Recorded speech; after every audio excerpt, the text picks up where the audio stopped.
Warning: Bitag Line Primetime is a social media production that caters to mature audiences.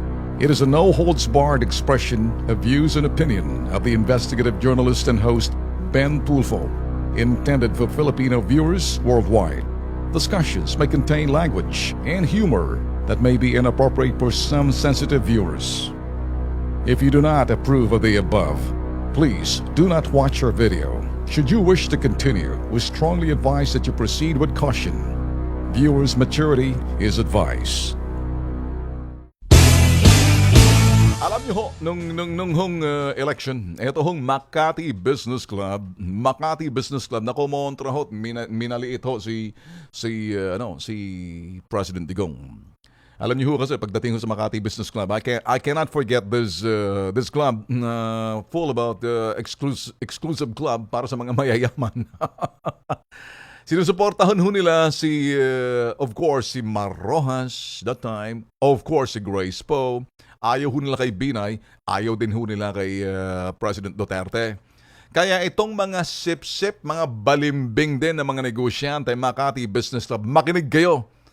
You know, a bunch of hypocrites. Now you're supporting the plan of Duterte, President Duterte. Wala naman kayong choice eh. What can you do? You're in the business. Business people are apolitical. Your problem is that you were taking sides instead of taking stand. Dapat nanindigan lang kayo na mga hindi kayo pumapanig bagkos independente kasi mga negosyante, makinig kayo, Makati Business Club. And I'm not teaching you. As an executive, and I can tell you this right away.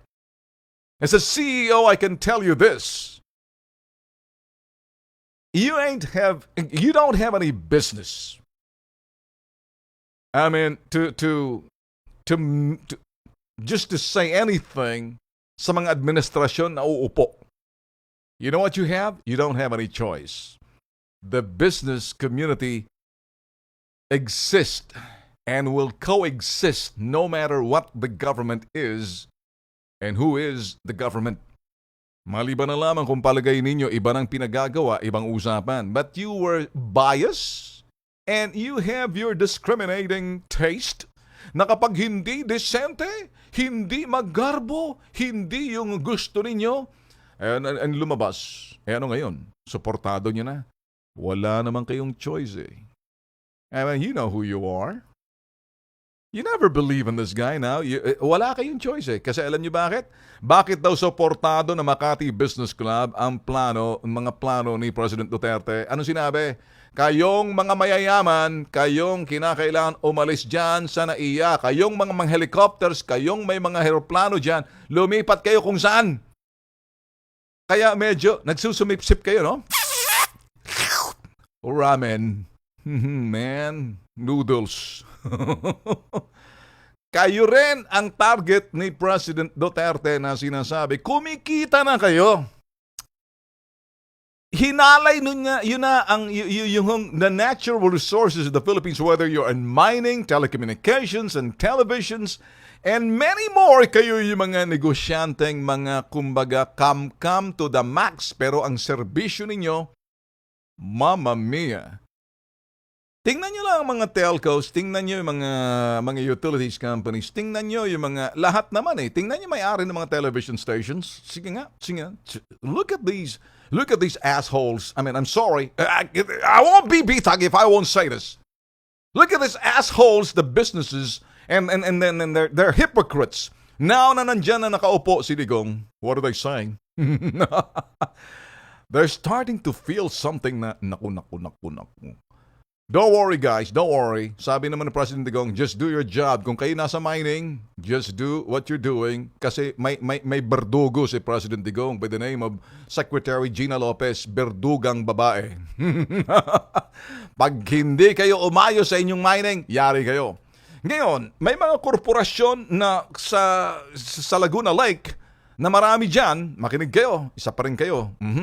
Kayo mga dummy corporations, na mga gobernador, mayor, congressman, ewan ko, may senador, May mga general pa kayo dyan, kayo yung mga korporasyon dyan na kunyari sumusuporta sa Laguna Lake Development Authority, pero mga mangingisda maliliit kinakawawa nyo. Kayo ang pinalalayas ni Digong na mga mayayaman na kumbaga lumipat doon sa ibang airport na lang. Kayo rin ang pakay ni President Duterte nung ito ho'y nag-send, yung pupunta sa Rio, sabi ng ganun, marami naman dyan na mga mayayaman na maano ba naman suportahan mga atleta. Siguro marami sa inyo dyan, kam-kam ng kam-kam to the max, ang ganid at sakim kay mga potok sa buho. Ewan ko kayo sa Makati Business Club, what do you think you are? Huh? What do you think? Are you guys greedy? I think you should taper your greed and start towing the line. I know you're scared. Ang inyong mga bombolyas sa baba ng inyong mga zipper, umaakit na sa inyong mga lalamunan, kaya kayo ngayon,